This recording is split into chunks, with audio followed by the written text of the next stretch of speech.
Dollar اوپر سے اوپر ہی جا رہا ہے اور سٹاک مارکیٹ میں بھی کانفیڈنس نہیں آیا. اس کی کیا وجہ ہے؟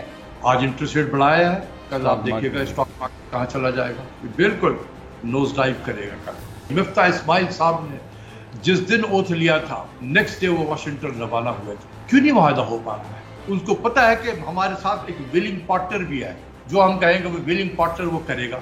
آئی ایم ایف کے پروگرام سے کبھی آپ کو خیر کی توقع نہیں کرنی چاہیے. آج سے ایک مہینہ ڈیڑھ مہینہ پہلے ہم آئی ایم ایف سے بہت دور تھے، پھر بہت ساری شرائط مان لی گئیں اور یہ قیمتیں بڑھا دی گئیں.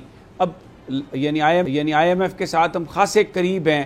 کچھ چیزوں پر اگر اختلاف ہے بھی صحیح تو ایک نظر آ رہا ہے کہ شاید وہ پورا ہو جائے گا، لیکن پھر بھی جو روپے کی گراوٹ ہے اس میں کمی نہیں ہوئی. ڈالر اوپر سے اوپر ہی جا رہا ہے اور سٹاک مارکیٹ میں بھی کانفیڈنس نہیں آیا. آج شاید تھوڑا بہت کوئی اوپر گئی ہے، لیکن اس کی کیا وجہ ہے؟ کیوں نہیں آ رہا انویسٹرز کو کانفیڈنس ان پاکستان اکانومی؟ دیکھیں، جب بھی انٹرسٹ ریٹ کو اسٹیٹ بینک بڑھائے گا اسٹاک مارکیٹ نیچے جائے گا. آج انٹرسٹ ریٹ بڑھایا ہے، کل آپ دیکھیے گا اسٹاک مارکیٹ کہاں چلا جائے گا، بالکل نوز ڈائیو کرے گا. کل تو یہ کچھ لنکیجز ہوتے ہیں.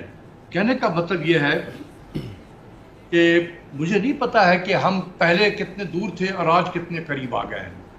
اگر قریب آ چکے ہوتے تو اتنا پرولونگ نہیں ہوتا کہ نیگوسیشن چل رہی ہے. مفتاح اسماعیل صاحب نے جس دن اوتھ لیا تھا ایز وزیر خزانہ کا، نیکسٹ ڈے وہ واشنگٹن روانہ ہوئے تھے. وہ دن ہے اور آج کا دن ہے. 3 مہینے تو ہو گئے تقریباً اس حکومت کو آئے ہوئے. کیوں نہیں معاہدہ ہو پا رہا ہے؟ وہ گول پوسٹ چینج کر رہے ہیں بار بار. ان کو پتا ہے کہ ہمارے ساتھ ایک ویلنگ پارٹنر بھی ہے، جو ہم کہیں گے وہ ویلنگ پارٹنر وہ کرے گا.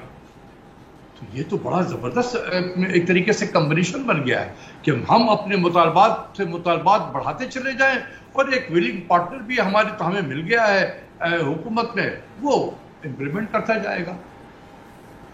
کیا پاکستان کی معیشت 3 مہینے سے پہلے اور 3 مہینے کے بعد آج کیا پہلے سے بہتر ہو گئی ہے؟